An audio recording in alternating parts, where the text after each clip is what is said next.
settled, but in the interest of time, I'm going to go ahead and get us started. So welcome. Thank you all for joining us this evening. I just want to say really quickly, I get to have the honor tonight of introducing our speakers and telling you all about this event, but behind every great woman are a lot of other great women and men.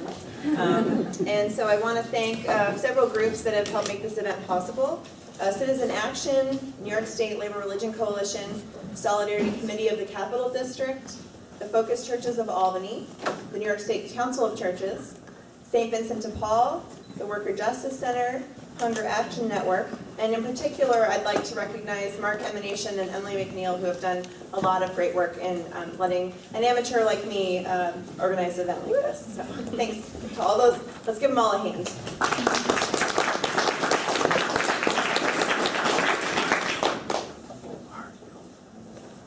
Who are you?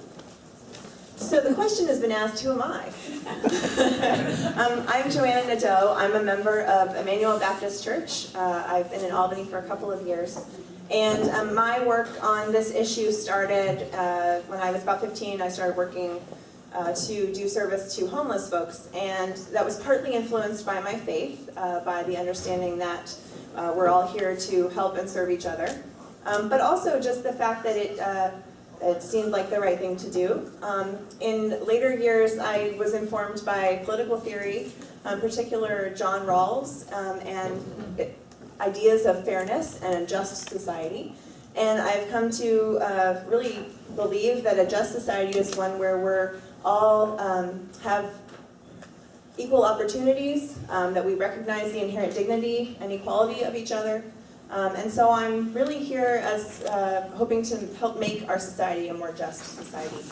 You're going to hear a lot today about, or this evening, about justice in terms of economic justice. And so I'm really excited about the panels that we have. We're going to have some time for you to learn and then some time for you to act.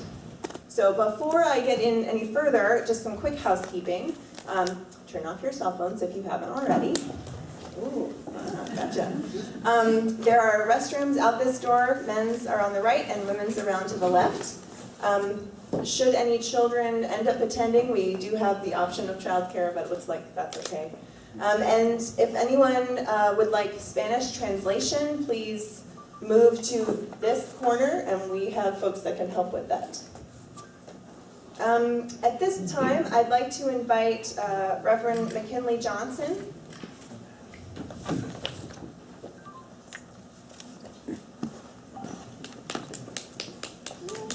From St. John's Church, is that the...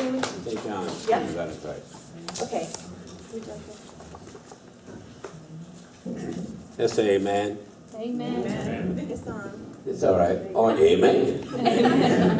That only means so be it. It is so. My name is Pastor McKinley Johnson. I'm the pastor of Greater St. John's Church of God in Christ at 74 4th Avenue in the heart of Albany on the corner of 4th Avenue and Green. And also I am the president of the Albany African American Clergy United for Empowerment. And what a joy it is to come and be a part of this, that I feel so much about the needs of our people that are out or down or need uplift, and how to challenge those that have the wherewithal to make sure that others have some of the all. And so they asked me to open with prayer. It's so great to see Bishop Hubbard over here, my friend for years. I think that was in the 60s and the 70s. We were in panels together and down on the South End, and so many of these that I do know. Will you bow your head for a moment for a word of prayer? God, we are honored that you give us this privilege to come together as a coalition to find ways and to encourage the support of those that don't have, and for those that are not getting proper justice, for those that are hungry, for those that sometimes are outdoors, for those that have wages that are just don't meet the task of everyday living. And for those that are poor, where you told us in your word that, and paraphrased, if we don't be careful for those orphans and the poor and the widows, that we would not be considered true religion. Now, Lord, as we go forward to share and hear things that should bless us and encourage us, we may be singing to the choir, but if the choir is obligated to project it to others, help us, oh God, to do our part. And every speaker and everyone that shared, let this place be as an instrument, and let us be conduits to do your will. Bless us in Jesus' name. Amen. Amen. Thank you, Reverend Johnson. Now I'd like to invite Bishop Hubbard. Bishop Howard Hubbard is Bishop Emeritus of the Albany Diocese of the Roman Catholic Church, for those of you that don't know, and is a longtime advocate of workers' rights. Thanks for being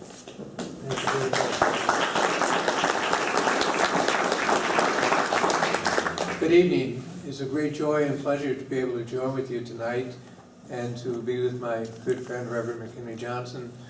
As he mentioned before, we were involved in many activities in terms of social justice back in the 60s and 70s, and yet the fight goes on. Yes. And unfortunately, sometimes things are worse today than they were 50 or 60 years ago. It is appropriate, I think, that on the eve of our National Thanksgiving Feast, where we give thanks to Almighty God for the blessings that we have received, that we have gathered here tonight to recognize that there are many of our sisters and brothers in this society of ours who lack basic human rights and do not have the blessings that every person in a free and just society should have. I come this evening as co-chair of the New York State Labor Religion Coalition. And our coalition is based upon certain fundamental principles. First is that every person has been endowed by God with a dignity that is unique, sacred, and inviolate.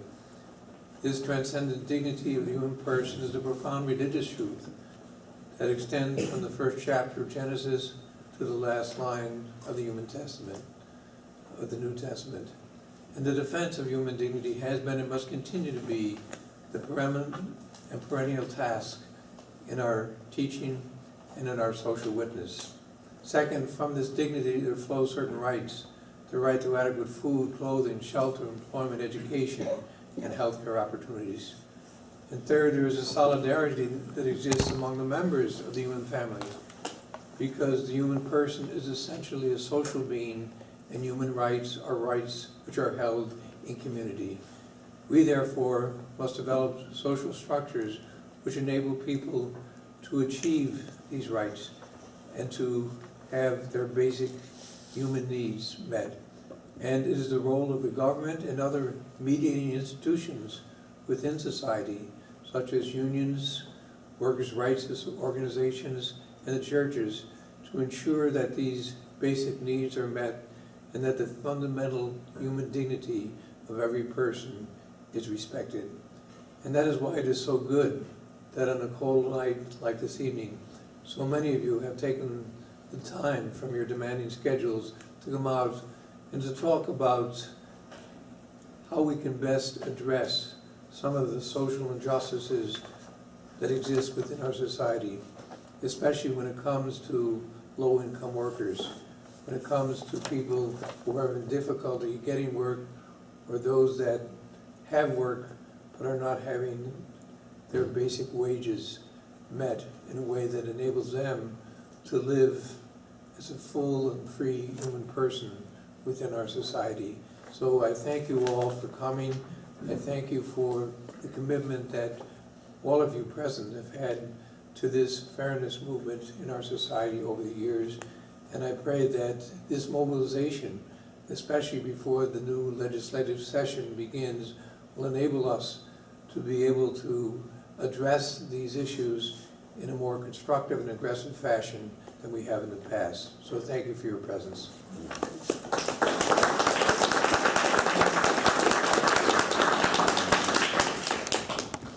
So there's a faith perspective here that's been really important in bringing this event together. But there's also a really strong presence in our conversations about just basic workers' rights from the issues of fairness. And I'd like to invite Bill Ritchie up to speak. Bill Ritchie is one of our great local labor leaders.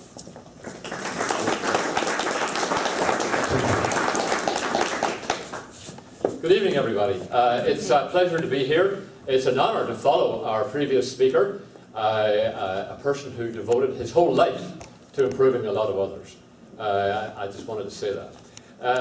My name is Bill Ritchie. I'm the president of the Albany County Central Federation of Labour, which is the local manifestation of the AFL-CIO Trade Union Confederation. Nationally, the federation represents about 12.5 million workers. Its counterpart on the state level is the New York State AFL-CIO, which in turn represents approximately 2.5 million members, retirees and their families as they describe themselves. Our Central Federation of Labour is also sort of referred to by many people as the Labour Council, quite appropriately, because in most jurisdictions that's what it's called. We draw our delegates from about 37 unions in the Albany County. They range in size from some of the printers' unions to the big unions like CSEA, PEF, NICET, and other big unions like that. We are in the business of promoting the interests of working people, and in doing so in as progressive a manner as we possibly can. We also endorse and work for political candidates. We had a lot of success last year in terms of the Common Council, I will say that. Now, in my role in the Central Federation of Labour, I try to keep an eye on developments in many different areas, and particularly that of minimum wage. And I noticed in one of the articles I read that had minimum wage kept up with inflation, it would now be $10.75. Had it kept up with productivity, it would be now $18.75, and had it kept up with the increases which the 1% experience, although I, for the life of me, can't even understand how you would calculate that, it would be, according to this article, $8.75 per hour. I also just came across the fact, and I'm sure many of you are familiar with this, that in Denmark, the basic rate for fast food workers is $20 per hour. $20 per hour. Now, given the fact that Denmark's cost of living is an awful lot higher than it is here, $20 plus benefits is still something which workers in Denmark appreciate and accept very willingly. They accept it very willingly because they have a strong labour movement which made the agreement with the fast food people, the people who corporations in Denmark. Now, it's clear that a minimum wage of $7.25 condemns workers and their families to grinding poverty. Poverty which is endemic, we know that. We know that something like 22% of the children in this country are living below the poverty line. We also know that millions of people, millions of persons of colour and women suffer gross deficits in terms of income. It doesn't take a quantum leap in reasoning to understand that for vast numbers of people in this country, capitalism is dysfunctional. More importantly, it is not sustainable in its present form. In our quest for increases in the minimum wage, there is good news. And the good news is that the American public is behind us, right? Earlier this year, a Quinnipiac poll pointed out that 72% of the people polled actually felt that an increase in the minimum wage was something they could support. And in the nightmare election, which took place 2 Tuesdays back, right?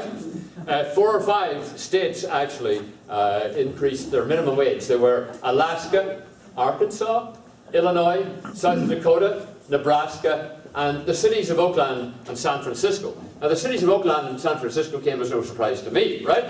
But it did take me by surprise, the presence of some of these other states, and it gave me a sense that the support for increasing the minimum wage to something which will make life livable and possible for people is very broad-based, right? Now, the question then is, where do the unions stand? Well, the National AFL-CIO and the New York State AFL-CIO, representing all these workers and all these different unions, are very supportive and have lobbied hard for minimum wage legislation. And generally speaking, in the last session, that amounted to something like, you know, a minimum wage of $10.10 an hour, indexing, and also making sure, particularly in New York State, that the subsidies given to those corporations which were going to be employing minimum wage workers, such as Walmart's and McDonald's, would get a subsidy to help them out. Never mind the fact that Walmart's made a clear profit last year of $16 billion, right? I mean, it's a little hard to swallow, quite frankly, for somebody like myself.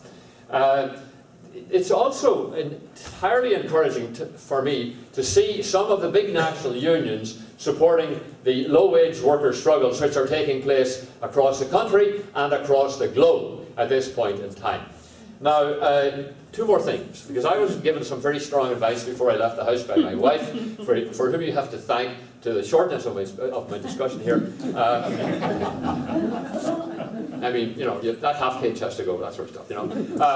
But anyway, I wanted just to say that I'm looking forward, as are the members of our Central Federation, to working with anybody who is willing to really fight to increase the minimum wage in the state of New York. And the second thing I wanted to say in closing was that I am hoping that every single individual in this room will be walking on a picket line on Black Friday at the Glenmont Walmart, demanding that that the workers worldwide for Walmart are receiving higher wages, the working conditions which any civilized society should be able to provide for its workers, and finally,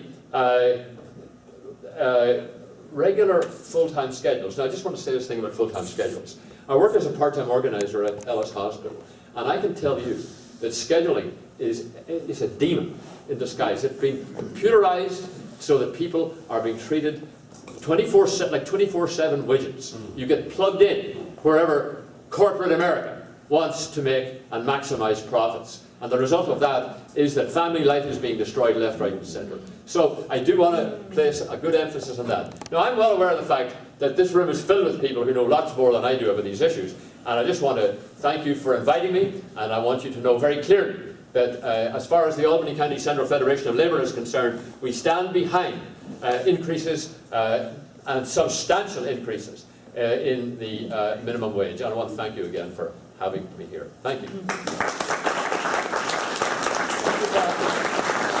can say that because he's the president, what he gets to say. And now I'd like to welcome Charlene Benton, President of the Ezra Prentice Tenant Association.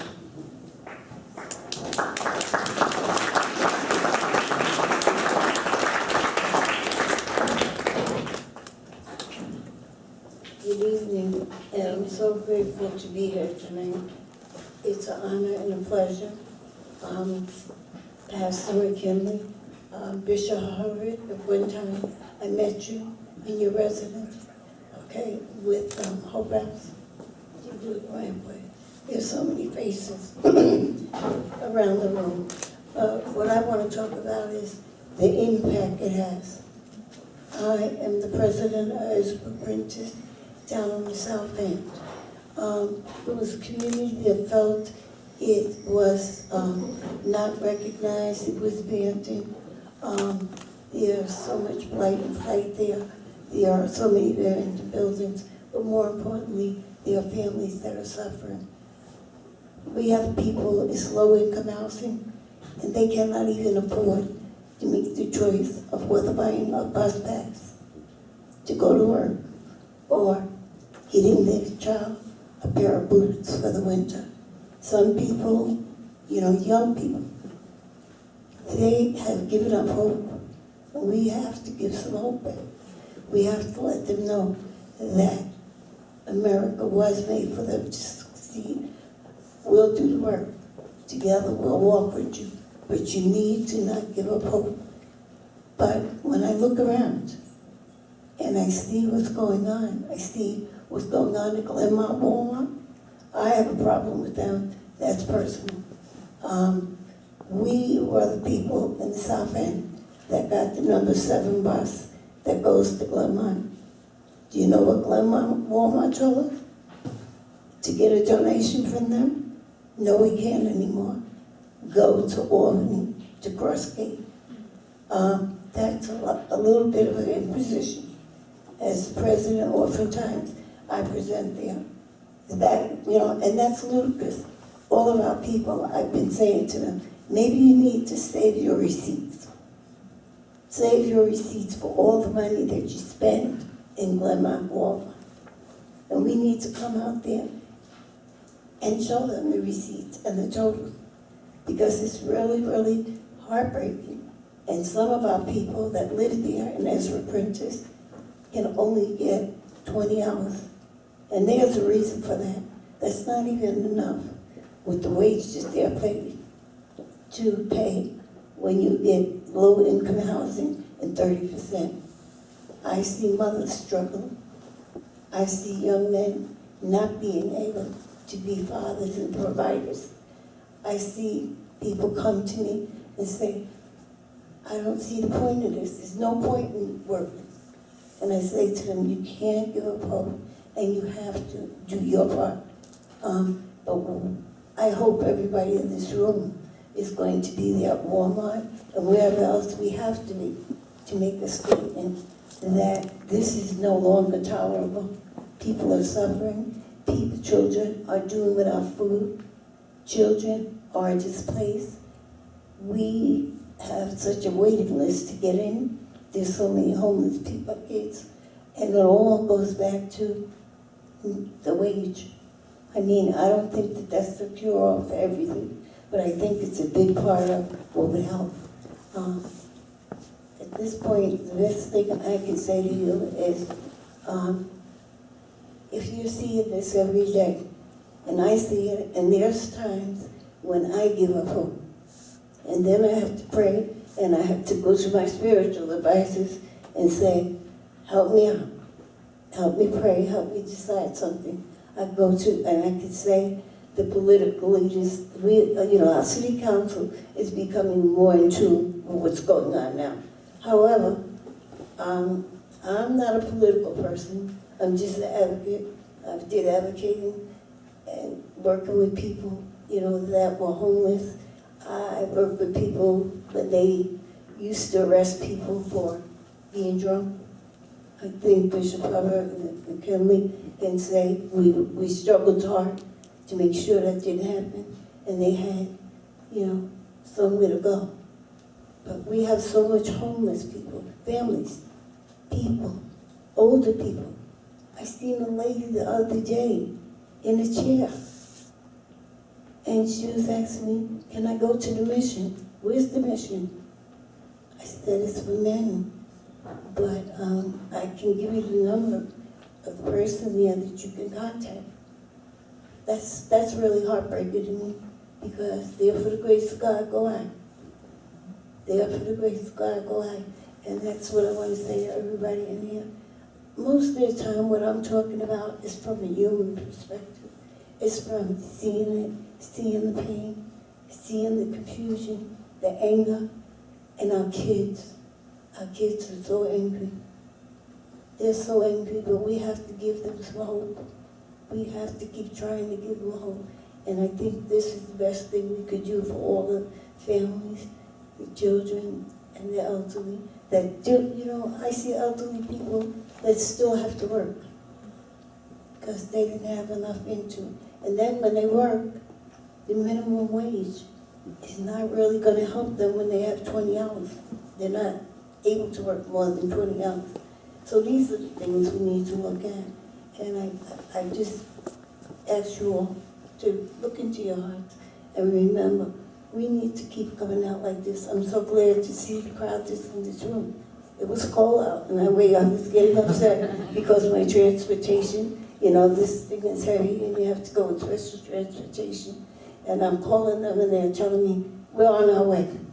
You're supposed to pick me up at 5 o'clock. You still on your way? Well, Mark said, I'll go get you. I said, but I'll have to take my other chair. I ate it. But again, thank you all for coming here. We all need to be here. We need to keep saying, this is not enough. This is not enough, and enough is enough. And to Governor Cuomo, election is over. You ran on increasing the wage, the minimum wage, and we need to hold them accountable, especially him, because he doesn't come to the South and he doesn't see what's going on down there. We do. And I think most of the people in this room are more than free to come down here and see what we are doing, see what's going on down there and with the changes and the things that need to change. So thank you all, and I don't want to keep you any longer. Good night.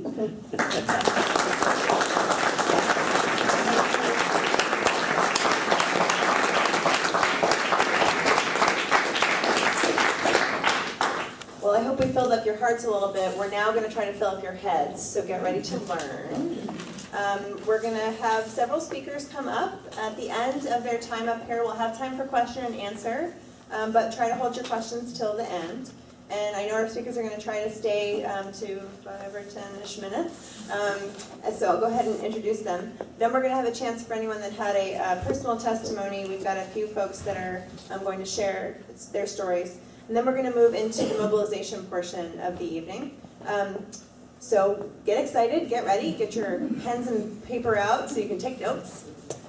First, I'd like to introduce Dorcey Applyrs. She's born in Washington, D.C. and moved to Albany after graduating from Delaware State University. She's a graduate of the University of Albany SUNY School of Public Health with a doctorate and a master's of public health. And Dorcey has been employed in the field of HIV/AIDS as an advocate, where she worked to improve quality of life in communities disproportionately impacted by the HIV/AIDS epidemic.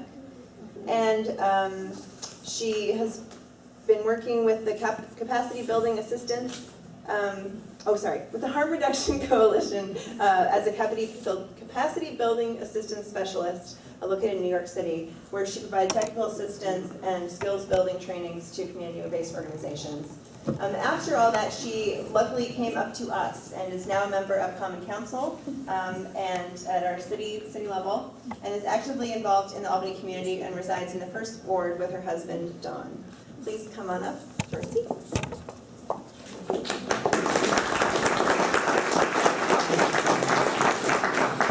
Next, I'd like to invite Jessica Wisneski from Citizen Action New York. Jessica is the Legislative and Campaigns Director. She was noted as one of the top 40 leaders under 40. She started with getting money out of politics as an activist student and has been working for Citizen Action, at least according to Mark, for as long as he can remember. She lives near Woodstock with her 2 boys and does some farming. That's what I know about Jessica. Come on up.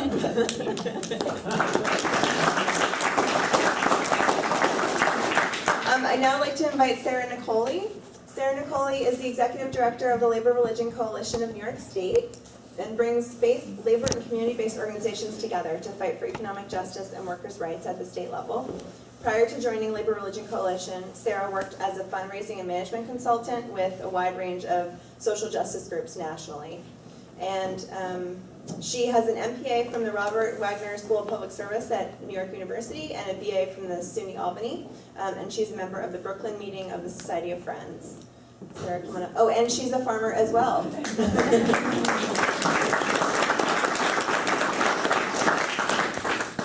And last but certainly not least, I'd like to introduce Professor Tom Michl. Tom is a professor in the economics department at Colgate University, and he's been there since 2001.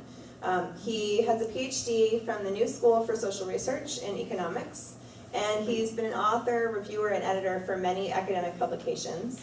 In particular, his paper, Can Rescheduling Explain the New Jersey Minimum Wage Studies, won an award from the Eastern Economic Association and was published in the Eastern Economic Journal, so run out and get that and read it. And it also made into some of the Economist magazine coverage. Tom, please come on up and join us.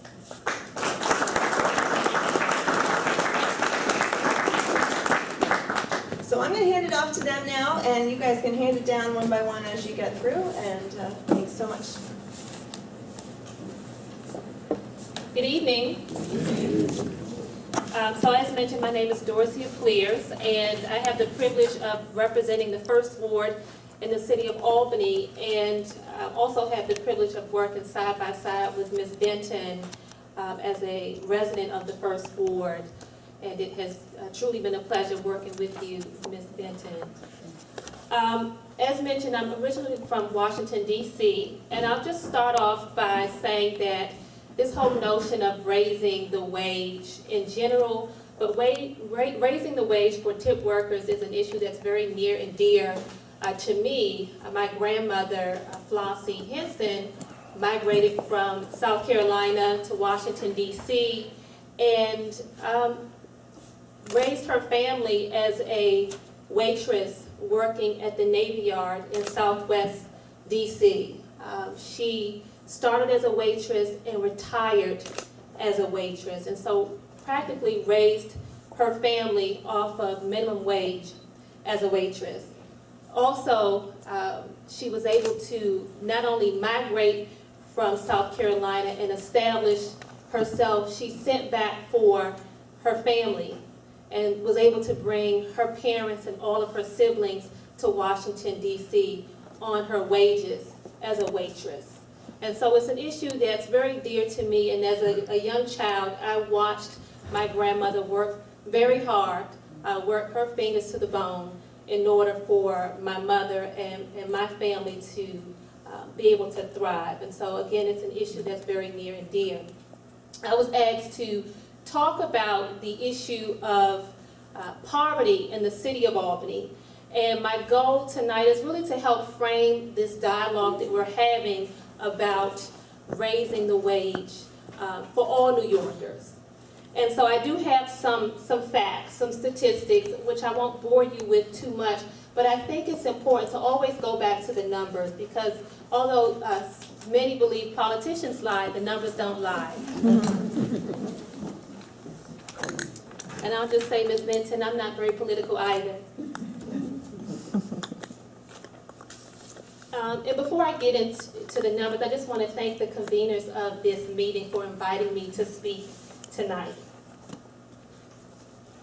So just in general, for those of you who may not know, Albany is the 6th largest city in the state of New York, with a population of 97,856 residents. In terms of unemployment rate and poverty, recently the State Comptroller's Office produced a report, and it's available online free of charge. And on the front page of that report, it talks about the high rates of poverty in the city of Albany, as well as the high rates of unemployment. So in terms of unemployment, 7.2% of the population here, or 7.2% of residents, are unemployed in the city of Albany. And you can compare that to the state rate at 7.7%. So we have a slightly lower unemployment rate, but still, in the grand scheme of things, we have 7%, roughly 7% of our population unemployed. Again, as I pointed out, the city has high levels of poverty, and I'm sure many of you see this. Roughly 25% of our residents live below the federal poverty level. And roughly 34% of our children live in poverty. And so when you think about that, it's really 1 in 3 children in the city of Albany live in poverty. And in terms of households, when you look at married families represent 20% of households living in poverty. And male-headed households where there's no wife represent 9.7% of households living in poverty. But of course that number is flipped upside down for women, as many of you may already know. So when you think about single female-headed households, that number is 70.3% of those households live in poverty. And that high level of poverty manifests itself in various ways. So thinking about our communities and our neighborhoods, what does that poverty look like at the local level? What are the implications of that poverty? I would like to briefly talk about, bring it from the numbers to the everyday person, the communities that we live in. So because of the high rates of poverty that we have in the city of Albany, we have fewer homeowners, and roughly 40% of our residents own their own homes. And in fact, we have one in six of our properties are vacant in the city of Albany. And so I've been a part of a lot of conversations in which we talk about the blight in our neighborhoods. Again, putting it into context, 1 in 6 is a lot in terms of abandoned and vacant homes. And of course, depending on which zip code you're in, the blight looks very different, as well as home ownership. I was recently at a conference in New Orleans, and I came back yesterday, and it was a national public health conference. And one of the things that was really striking for me was this whole concept that your zip code dictates your health. And some even argue that your zip code has more of an influence on your health than genetics. So for those who are living in poverty, you really have limited options when it comes to where you live, your zip code. Oftentimes you don't have the opportunity to choose. So again, thinking about bringing this down to the neighborhood level, the community level, those zip codes, and many of our zip codes where we have high rates of poverty, that also means that our residents have limited access to a variety of things. Transportation is one, as Ms. Benton talked about, having to advocate for a bus to go out to Glenmont. And so when you have limited access to transportation, that limits your ability to go after certain jobs. It limits your ability to go to certain grocery stores, some of the basic things that we take for granted. Also, contingent upon which zip code you live in, it limits your access to fresh produce, grocery stores. As we see on the South End, many of our residents have to go a long way just to get fresh fruits and vegetables, which is unacceptable. It's a very basic thing that everyone should be able to do, but it's limited, again, contingent upon zip code and transportation. Also, access to healthcare services. Something as simple as sidewalks, having a walkable community. Again, your zip code dictates that. And then the quality of your education. And we know that education is linked to income. And then lastly, this issue of crime. And we've seen a lot of crime recently in the city of Albany. 2 weeks ago, unfortunately, I went to visit a mom where her son was shot in the head on South Pearl Street. It was very difficult talking to that mom about her reality. And we know that poverty fuels violence. Poverty fuels gun violence, drug activity. And so it's important that we focus not just on the issue of poverty, but the solutions and how do we help our residents climb out of poverty. And as Ms. Benton said, raising the wage is not the silver bullet, but it's one effective tool that we can use to ultimately give our residents that economic shot in the arm that will help them improve their quality of life. And so I'm going to close how I started, and that's talking about my grandmother. She did very well, even as a waitress. She purchased 2 homes. We were raised in one, my immediate family, and then her siblings took the other house. So she was able to work very hard and purchase 2 homes. Although she did very well, it came at a cost. She worked very hard, lots of stress, lots of time away from the home. We very rarely saw my grandmother. And so the quality of life her quality of life was negatively impacted because she had to work so hard on little wages. And so on that, I'm going to turn it over to my colleagues here. But again, we're preaching to the choir, but it's so important that collectively we work together to make sure that people get their just due. And this is not something that people should not have to beg for increased wages. It should be a given. Thank you so much.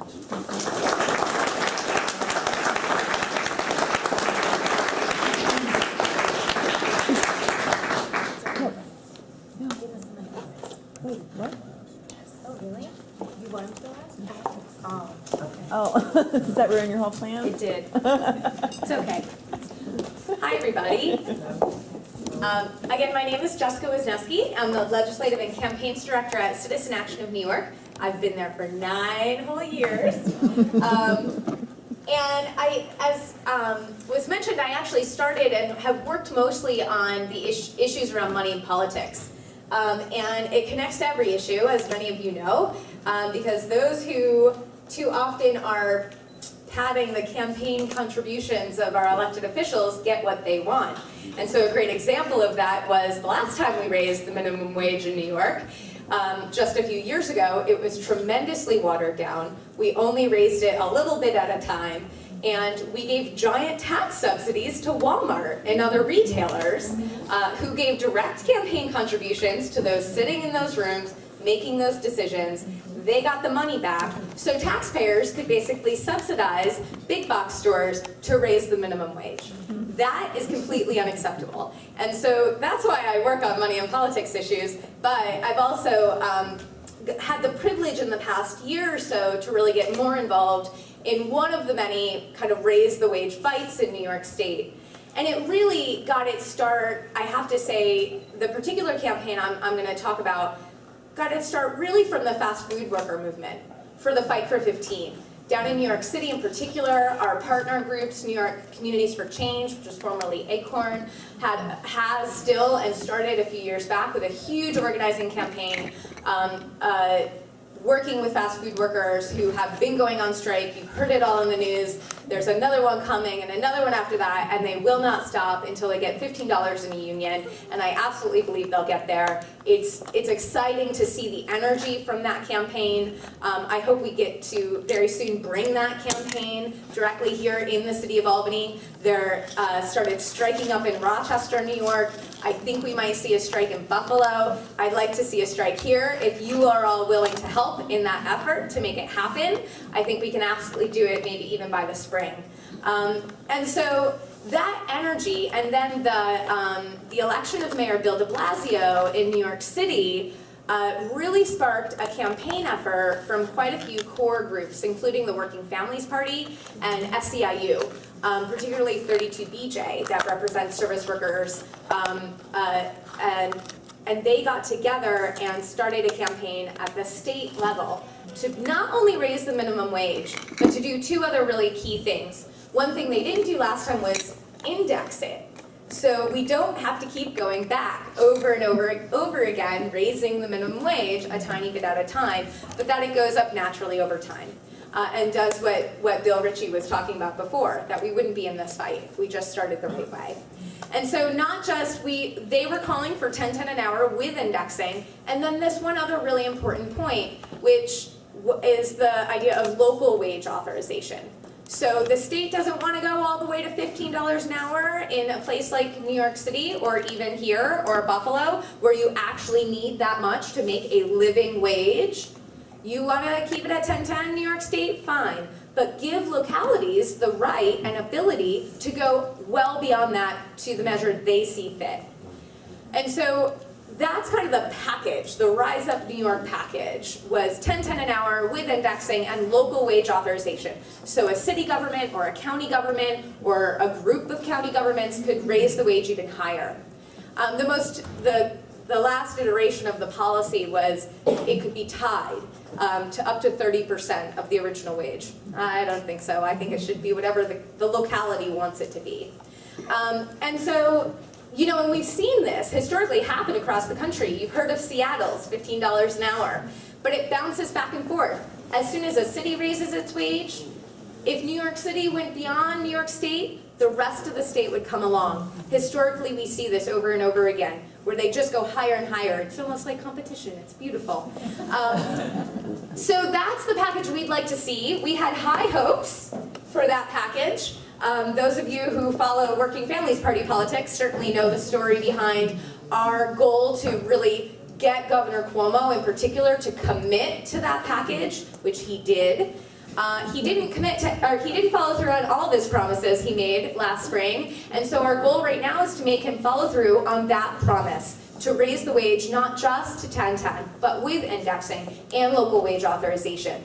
And so the elections, of course, make that feel really grim, because now we have a return in New York State of a very solid Republican majority in the Senate, which is not for raising the wage whatsoever, and certainly opposes this scary New York City concept that local government knows what it's doing and can raise the wages higher, not just there, but everywhere across upstate New York where it's needed. We do have an opportunity, though, potentially in the second week of December. Have you heard about this special session? They're coming back to Albany. Anybody heard about this? We know what they're going to do, right? They're going to raise their own pay. The state legislators will be returning to Albany, likely the second week in December, to give themselves a pay raise. Now, I have to say, I know many very hardworking assembly members and senators who are actually, they're with us, right? You have an amazing city councilwoman. There are actually some really amazing senators and assembly members. And they haven't gotten a pay raise in 14 years. And many of them could be out in private practice or doing whatever and making lots more. So good for them. Go raise your pay. I don't care. But do not have the gall to do it at the same time as you ignore the fact that everyone in New York State clearly needs to have a raise as well, right? I mean, these stories are heartbreaking, and so this is the game plan. Ready? This is my call to action plan. It won't look so good for us come January when the Republicans are solidly in power, right? So I think that we've got to put a whole heck of a lot of work in the next 3 weeks. And then if for whatever way that goes, the fight continues. There's no doubt in my mind. Because the public is with us. The people are with us. And we are in such desperate need. And there is such great organizing happening across the country on this issue. We can win this even with a Republican Senate, I believe, if we do all the right things and that we're super strategic and we're together everywhere. But I think we've got a really good opportunity in the next 3 weeks. And so everybody mark your calendars. I don't know what day it's going to be. Block out the entire second week of December. Because if you walked in and signed up on this list, the minute they call special session, we're going to have 2 days to turn out to that Capitol. And I would love, this is my dream, help me make this happen. Together I think we can. I would love to get enough people to show up to the Capitol during their special session that we literally surround the entire Capitol holding hands in solidarity. And I would love for you and all of your faith leaders to say some prayers, and I would love for us to sing our hearts out, some old labor tunes, or whatever else we need to, until they cannot ignore us. I want to create a press spectacle, and then I want to go in there and get in their faces, because I think we are going to have to show them the stories, tell them the stories, and literally show what life is like when you have to survive on 825, right? We're going to have to do some real mobilization. And so if there's nothing else you leave to do after tonight, keep in mind that second week in December, and when Mark or a volunteer or Joanna or someone else calls you, do whatever you can. Replace yourself if you can't make it, right? Replace yourself with 10 people, and I'll tell you how to do it. Y'all got this beautiful card on your seats? Have you filled it out yet? Fill it out right now. Turn that sucker in. Thank you. See Sean in the back, waving around. But there's a box of these suckers, right, Mark? What's on the table right there? There's a stack of these on the table. The goal here is for you to take a stack with you, right? Fill out yours, but you got to take the stack with you. And you're all connected to someone who got you into this room. Give them the stack. The goal is to get it back to Mark. And we will call every person. And we're looking for people everywhere. This is only going to be 3 weeks, but when I left the Citizen Action Office, there were 2 huge boxes full of blank postcards. If we do this together, we can, and we know we're asking people who actually care, we can help turn them out in 3 weeks to the special session and demand that they raise the wage at the same time. The whole campaign is going to do a whole bunch of stuff, including on Tuesday. We're pulling together a press conference at the Capitol. I think we picked noon, right, Sara? Noon at the Capitol. We're going to have a press conference that actually calls on them to do this. That when they come back in 2 weeks, we call on them to raise the minimum wage, do the whole package, and not just $10 an hour, because this is what they're going to try to do.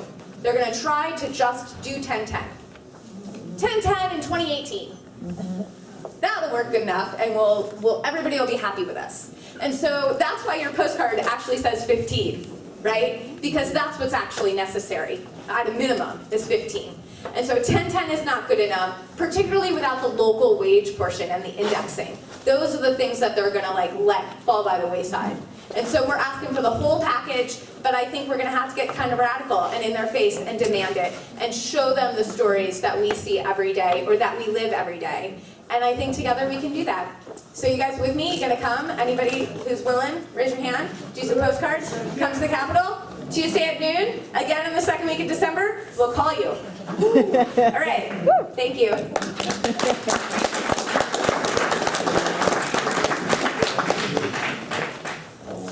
So tonight is really all about action. And as we were talking about the planning, I'm always hesitant to take people's time without having some component of action. And so I want to make sure that tonight we all leave with some commitment to what comes next. And Tuesday is everything. Signing this postcard is everything. People, I think, there's so much hopelessness. And folks feel like their little actions are not going to make a dent.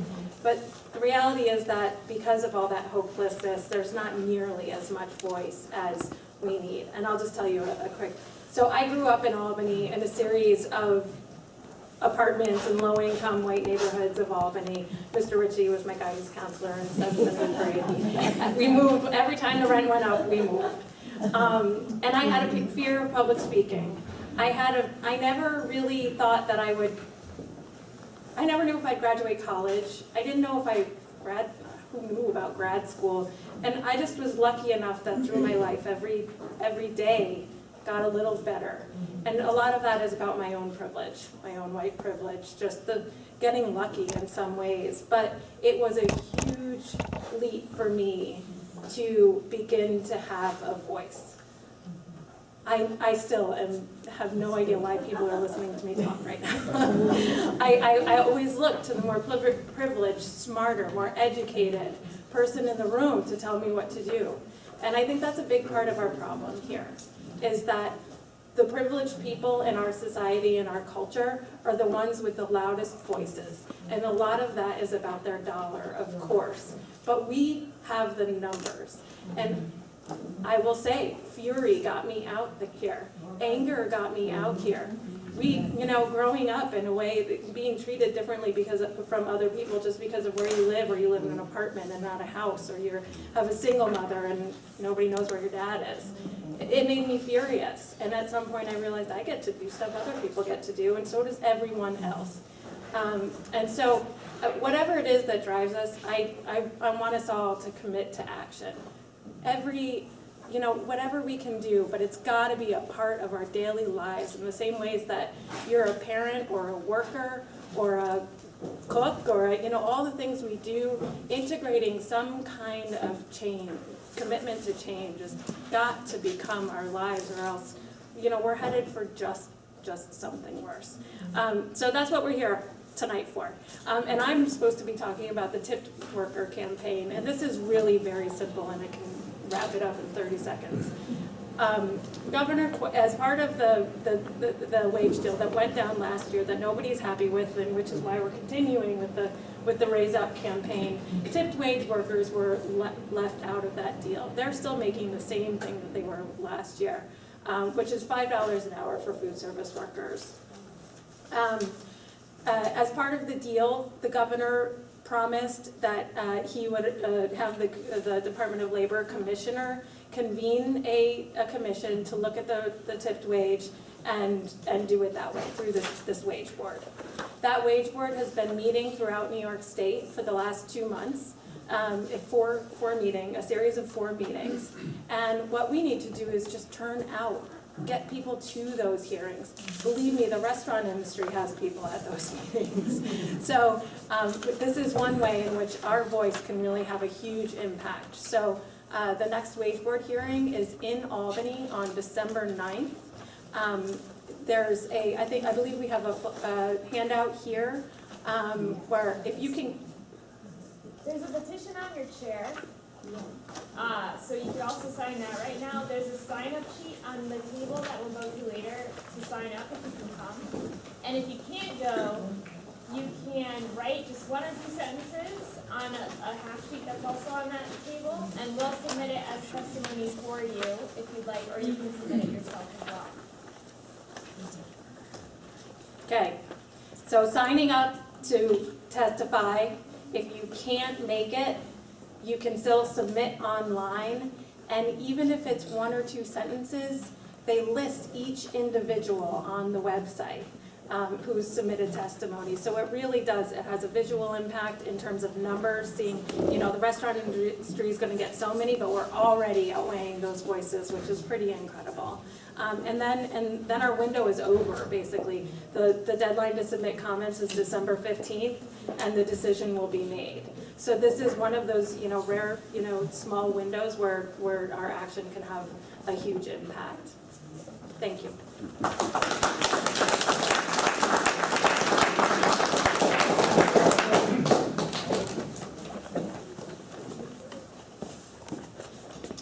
Well, I want to thank the organizers for inviting me to this session, and I'm going to wrap this up by talking about economic theory a little bit.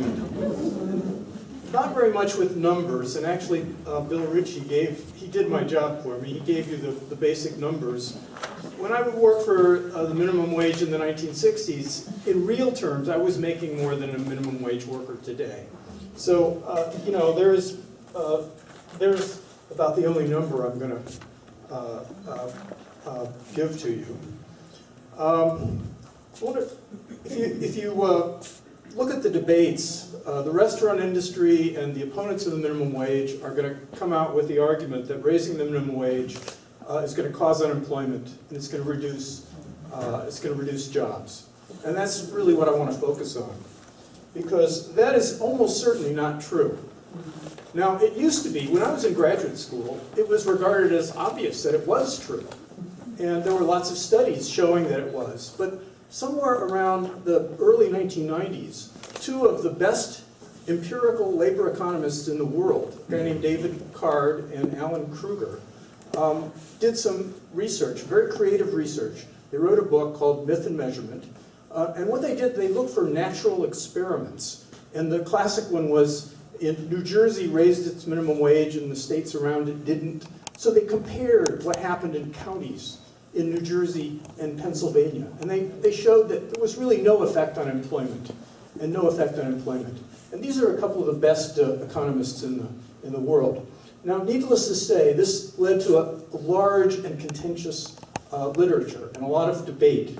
So since then, there have been a lot of much more sophisticated papers that have basically done the same thing that they did, but instead of just looking at just 2 states, they looked at every state where there were natural experiments. And what they've shown very convincingly is that the employment effects were nil.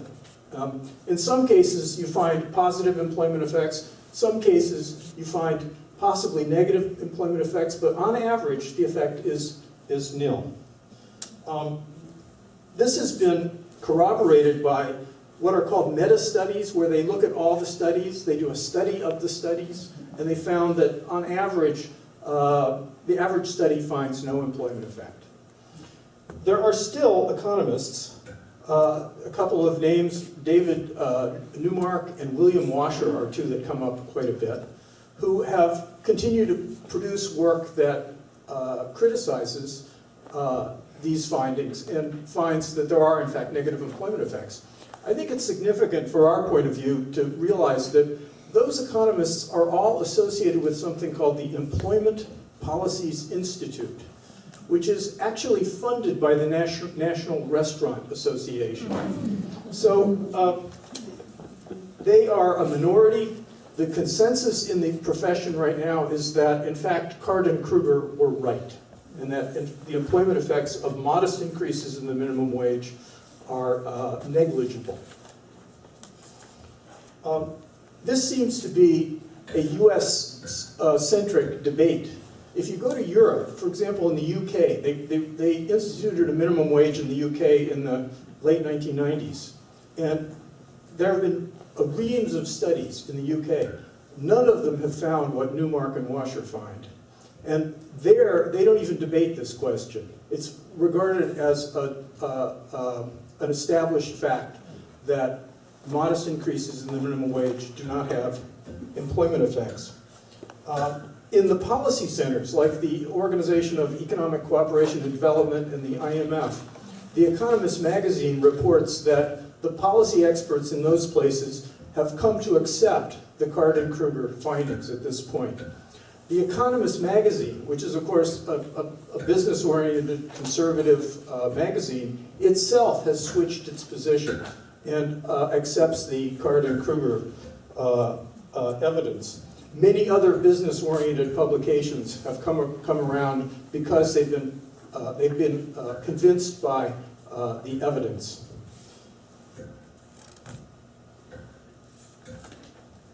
So, the question then is, okay, why is this happening? Why is there no employment effects? Because the opponents always make the argument that isn't it obvious that there's a demand curve, and if you raise the price of something, there's going to be less demanded?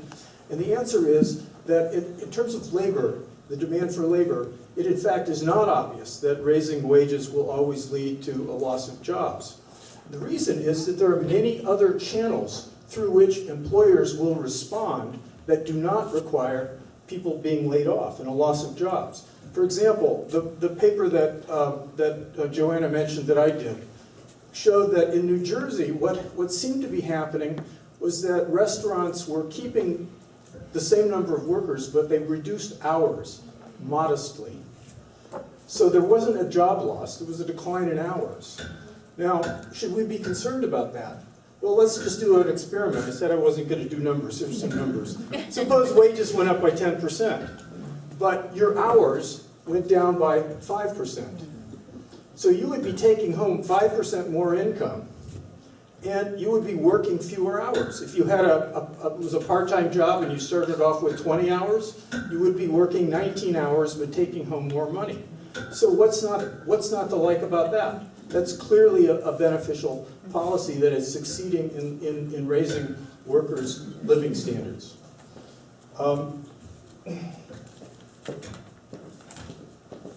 So actually, this example is probably not the most important effect of minimum wages, but it does illustrate that it's important to think about hours as opposed to jobs. Most minimum wage workers are moving from job to job. The turnover rate is very high. So they spend time between jobs. If there is an employment effect, in other words, if in fact there are any layoffs or there are fewer jobs, most workers are going to experience this as a decline in the number of hours that they work per year. So that numerical example that I gave you is very appropriate for thinking about this issue, and I'm going to come back to that. I think it's important to emphasize the hours question versus the jobs question. Sorry.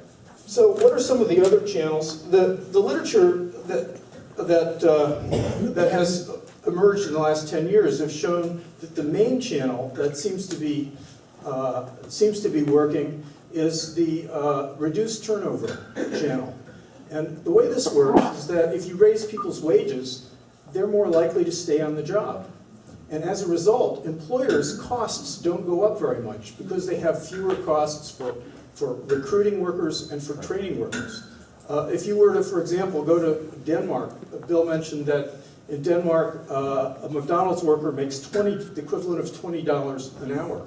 Those workers regard that as a good job, and those workers they're not quitting. The turnover is very low. That's saving McDonald's money. This is, in fact, the theoretical foundation for the idea that an increase in a minimum wage under some circumstances can actually increase employment because it basically reduces turnover costs. The theory for that is called dynamic monopsony. Don't ask, I'm not going to go into it. The other main channel that people have found is an efficiency channel. And the way that works is that the minimum wage acts like a shock, and it shocks management into figuring out ways to make the operation more efficient, so there aren't any layoffs as a result of that. There are a whole bunch of other channels. The survey paper that I think is the best survey paper that's been written was written by John Schmidt at the Economic Policy Institute.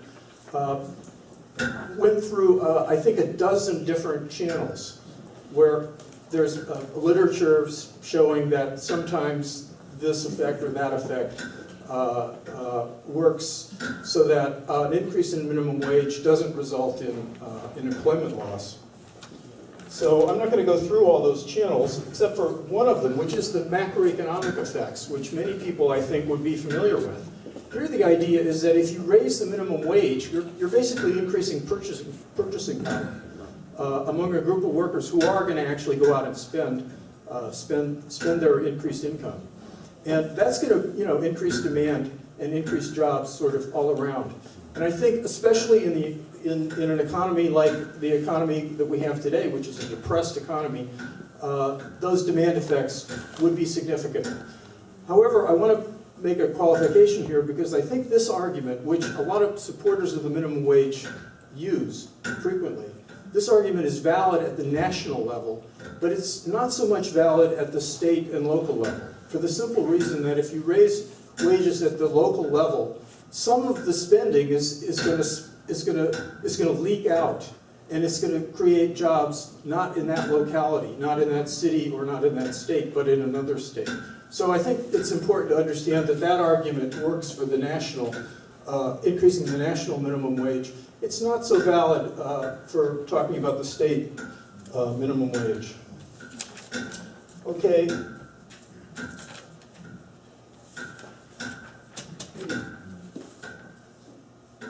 So the bottom line here is that the studies that have shown that the employment effects are negligible make very good sense once you realize that there are so many alternative ways that employers can absorb an increase in the minimum wage. So we should basically feel confident that what we're advocating is not going to have sort of adverse effects that are unintended consequences.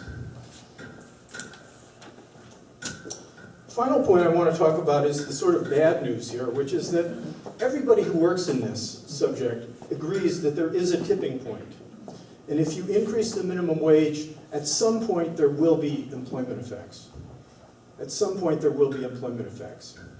However, it's important to realize that that in itself does not end the debate.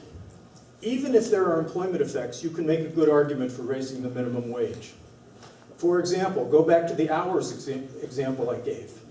If you raise the minimum wage and workers experience a decline in hours, but they're still making more income, that policy is working. That's important to realize. Just because there's an employment effect doesn't mean the minimum wage is a bad policy. Even if there are large employment effects, so that wages go up and people actually have their hours cut back to the point where they have less income, even then you can still make an argument that the policy is working. Because remember, if you're working fewer hours, that means you have more hours for your family. So when you were talking about your grandmother, I was thinking about exactly this effect. Raising the minimum wage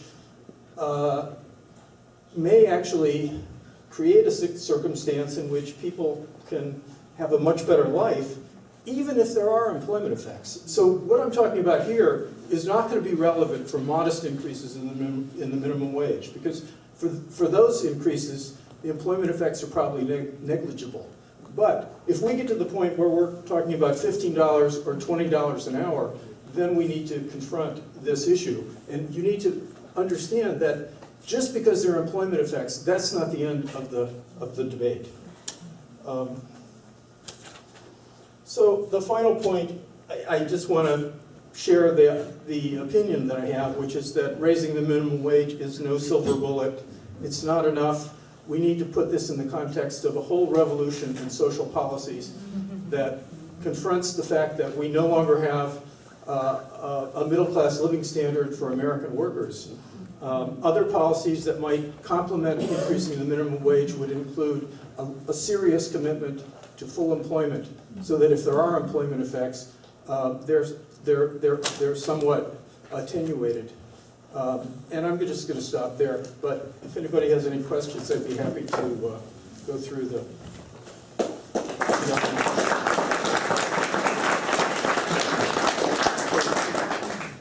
Do you want to do questions? Yeah, I'll just moderate questions, I guess. And I just wanted to say, we'll probably have time for like a handful of questions.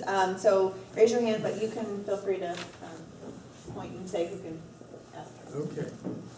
Well, there's a gentleman right here. So, what has been the impact of the minimum wage in terms of eligibility for public social services?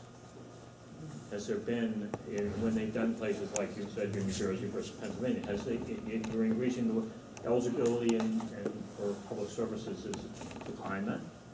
Does it have an impact on that?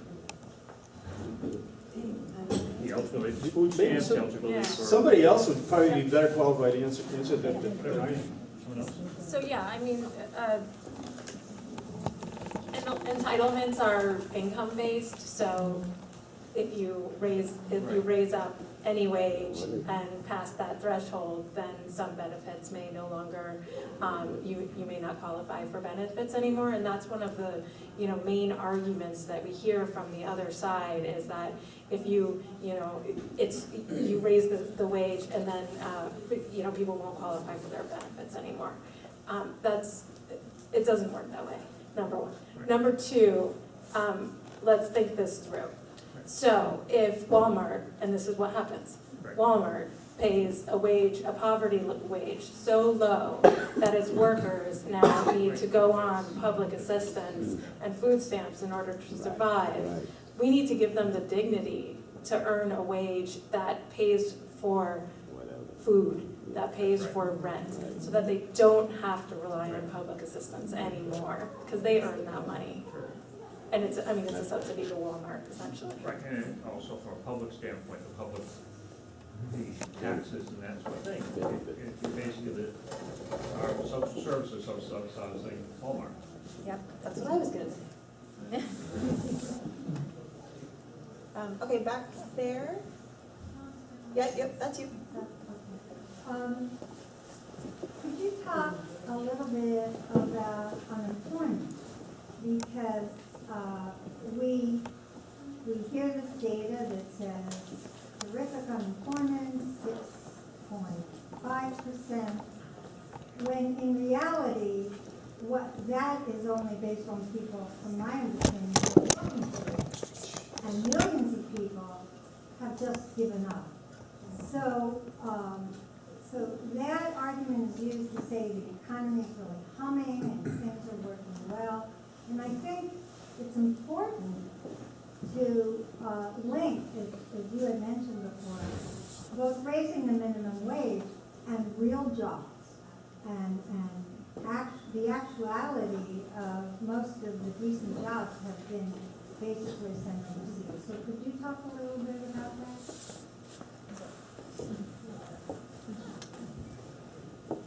Well, I think one thing I could say is that we're in a depression.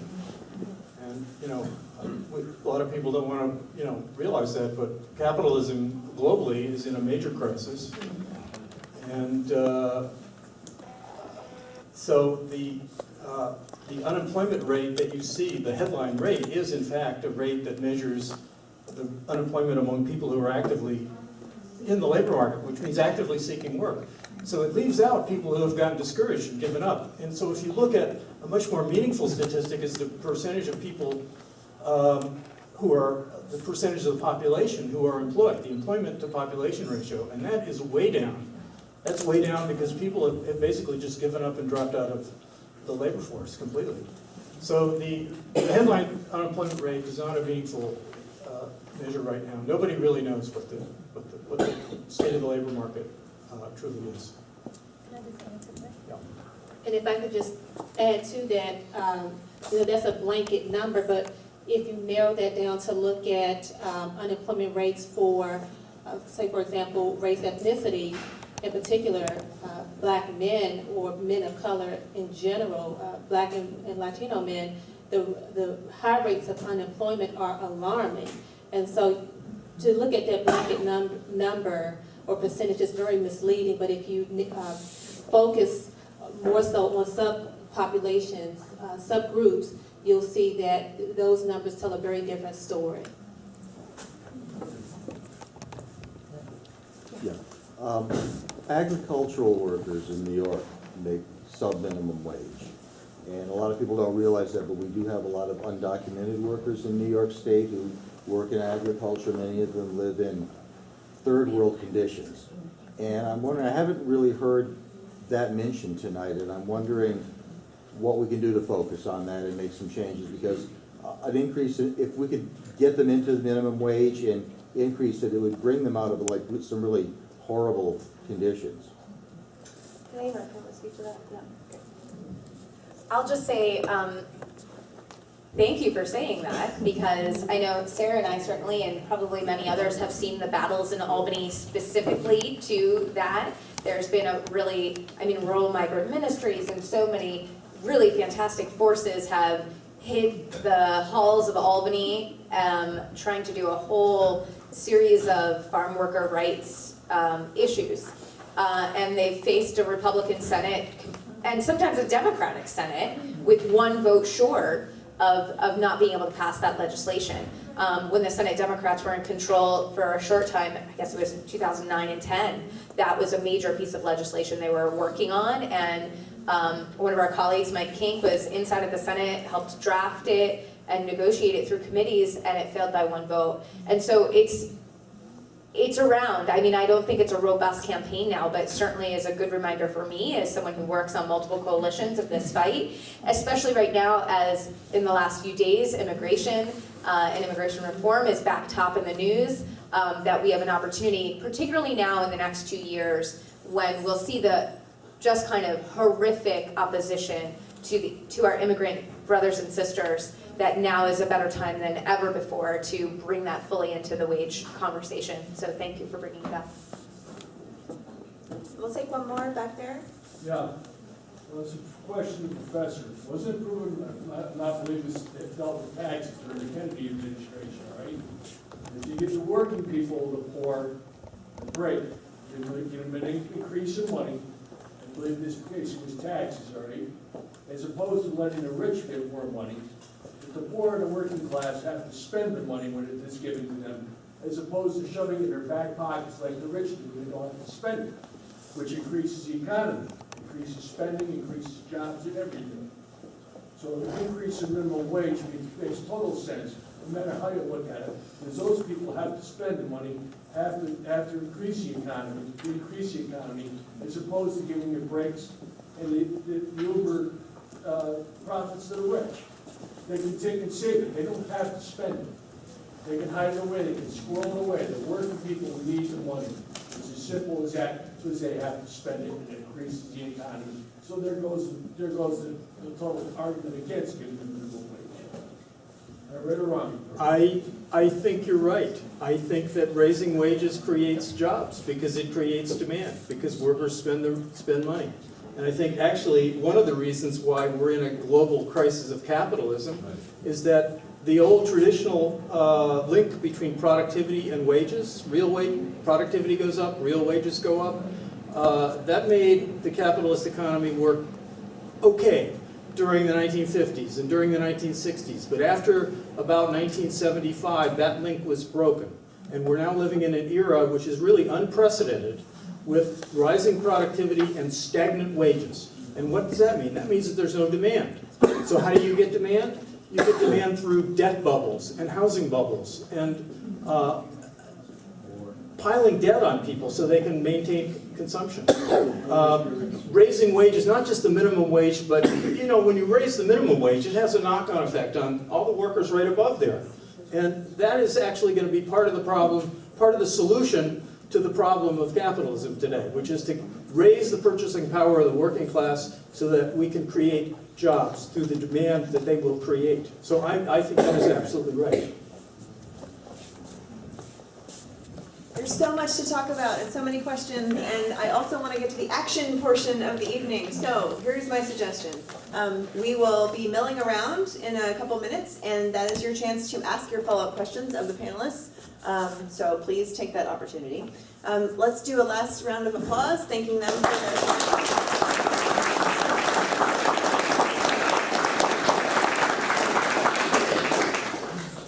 My name is Kasim Botri. I'm with SEIU Local 200, and I'm here tonight. I'm definitely in support of raising the minimum wage, as I've always have been. I actually worked as a minimum wage worker as a dishwasher down in Queens, and I always thought that was hard work to be paid $4.25 at the time. But I don't want to, divert from that topic. I'm here with one of the crossing guards from the city of Albany. We have another one in the back, and I don't know if you guys have recently heard that they're looking to privatize their jobs. And, I'll let May introduce herself and give you a little input on her years of service as a crossing guard in the city of Albany and what actually takes place with these hard workers and how she feels about that.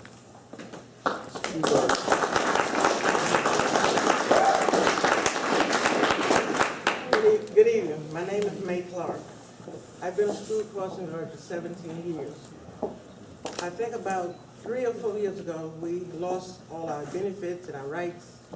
So we're cut down to from 25 hours a week to 10 hours a week. We're senior citizens, and we're struggling to pay our bills and make ends meet and whatnot. 10 hours is not worth the time we're going out of your house for. So we're trying to figure out some kind of way and suggestion that we can get our benefits back, our hours and our time, so we can move forward. We had a meeting about a year ago with the chief. He said this job was not to pay our bills with. So I asked the question, what is it for if we can't pay our bills with it? This is why we're working. I mean, and some of us, this is all we got, is dependent on this besides the associate's check, and that's not very much. So out of 65 guards, there's only 2 here tonight. We need to do something and do it quick. And at the private house, we may lose our jobs. So what are we going to do? We don't have a union, we have nobody to speak for us, and this is bad. The Common Council is not doing anything. They're against us. They got theirs, we don't have it. So we need help in any kind of way we can get it. And I thank you for your time, and God bless you. It's always about an organizing, having a next step, and that next step of action we need to take is, as you see crossing guards in the city of Albany, I encourage you to stop and have a conversation with them, get their information. I'm out there every day in the morning and in the evening and on the weekends trying to reach these folks across the city so that way they can form their organization and stop the downward spiral in terms of creating bad jobs in our community. And not only is it creating a bad job by way of 10 hours a week, but it's also putting our children at risk on Central Avenue when they only put these guards out there for an hour in the morning and an hour in the evening. And then I sat there and actually watched to see the guard, leave their post, but there were still children trying to cross the street in the traffic, we brought up a point at Common Council the other night, myself and Fred Pfeiffer, in regards to the 8 a.m. no right turns, right? But actually, folks are going to school at 7:30. So while these guards are out trying to do their job, you got people, trying to get to work, and they're making turns, and it's just a dangerous situation. I mean, they took away uniforms. They now have to purchase their vest that you see. One guard told me that costs $15 out of the $119 that they receive. So we're here talking about raising the wage. We need to make sure that we create good jobs within our own city. All right, we really need to address this issue. It's a safety issue. And as you heard from Ms. May, who lives around the corner from me in the West Hills section of the city, she needs more. She was willing to work. She's out there dedicated every day, and she's working 2 jobs. These are the senior folks in our community. We have to look out and help them get the things that they need. All right? So I just want to close with that. Thank you.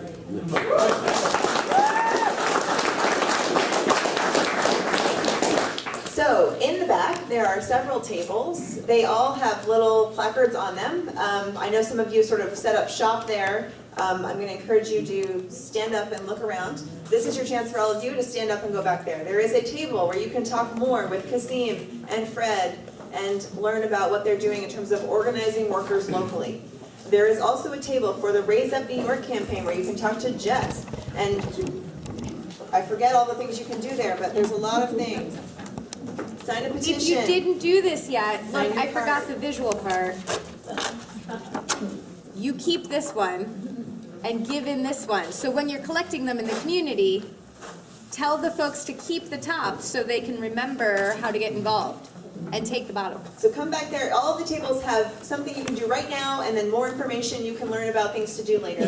Another table is going to be around the tip workers and the wage board testimonies, and they will help you if you want to put together a testimony. So head back there for that. And then we have an open table where we're interested in people who have ideas for solutions that haven't been mentioned yet or haven't been put into a campaign yet, where we'd really like to hear your ideas.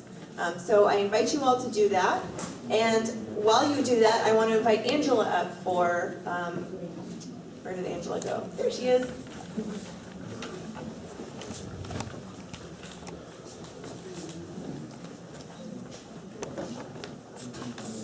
Good evening. I'm the director of the food pantry at St. Vincent de Paul Church in Albany on Madison Avenue. In October, we served 441 households, which means we fed in 1 month 1,450 people. We provide 12 meals per person in every one of those households. I'm not going to do the math, but it's in the thousands of meals that we provided. And I just wanted to share some real brief stories of the families who come to our food pantry, because they are the minimum wage workers. We have Helen, who has a family of 6 children, and she needs money to buy warm coats and boots for her children. Our meals that we provide would cost about $3 at the grocery store. So in her family, we would provide 72 meals in a week for once a month times $3. So that frees up about $200 of money that she has that she can spend to buy those coats. But if she was making a living wage, she wouldn't have to rely on the food pantry to help her use her resources in other ways. We have Rupa, who's a refugee from Burma, and she would need money to buy a table for her children to sit at to do their homework. Right now, her children sit on the floor to do their homework. We have Nathaniel and his girlfriend Starasia, who just had a newborn baby, Isabel, and they could use the money from an increase in the minimum wage to buy diapers and necessities for their baby. And we have Caroline, who is a housekeeper at a local motel, who works 12 hours a day to help provide for her children, to pay the rent, to pay for childcare and other necessities. And so a raise in the minimum wage would enable her to better provide for her family. I know we all make difficult choices. I'm sure many of you have to make difficult choices about what you're going to spend your limited resources on. But these families that we serve every month at our food pantry have much more anxiety and stress in their life about what are we not going to pay today. And I heard Sara talk about, every time the rent goes up, they moved. And so our population of families and adults and seniors who come, it's not seniors, they stay in place. But the adults and families that come to our food pantry move all the time. And so we're always seeing new families coming to, at least 50 households a month are new to our food pantry. When the recession started, we were serving around 10,000, we had about 10,000 visits a year. We are going to, I have no doubt in my mind, 14,000 visits this year. That's 40%. since the start of the recession. So we're here, we have some folks from St. Vincent's here, we're here because we want to support the guests of our food pantry so that they can be productive citizens, be able to care for their families, and have enough money to feed, clothe, and shelter their families.